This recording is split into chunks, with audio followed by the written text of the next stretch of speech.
अस्सलामुअलैकुम सामीन। 21 जुमादल उला और 24 नवंबर है। ख़बर का उन्वान है, आज फिर संभल की जमा मस्जिद में सर्वे टीम पहुंच गई है और वहां हालात तनाव वाले हो गए हैं। ख़बर थोड़ी तफसील से सुनिए, आखिर में हम ये बताएंगे कि पुलिस इस मामले में क्या कार्रवाई करने जा रही है। संभल की जमा मस्जिद मामले को लेकर आज इतवार के दिन लोगों का गुस्सा भड़क उठा है। मस्जिद के सर्वे से नाराज़ भीड़ ने पुलिस पर कुछ पथराव किया है। पुलिस ने भी भीड़ पर काबू पाने के लिए आंसू गैस के गोले दागे हैं। पथराव का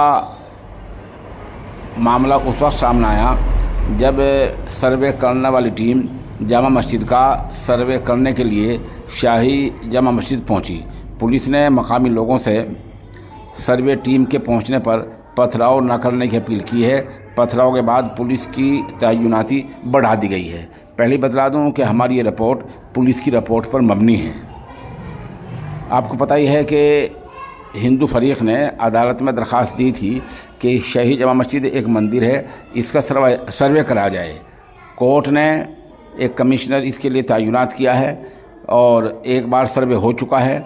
आज इतवार के दिन दोबारा सर्वे हो रहा है और इसकी अगली तारीख अदालत में 29 नवंबर को है। 29 नवंबर तक रिपोर्ट पेश करनी है। इस बीच पुलिस की एक टीम सोशल मीडिया पर सभी प्लेटफार्मों पर निगाह रखे हुए निगरानी हो रही है। भड़काऊ या मुतनाज़ा इश्तिहाल पोस्ट करने पर पुलिस के ज़रिए कार्रवाई की जाएगी।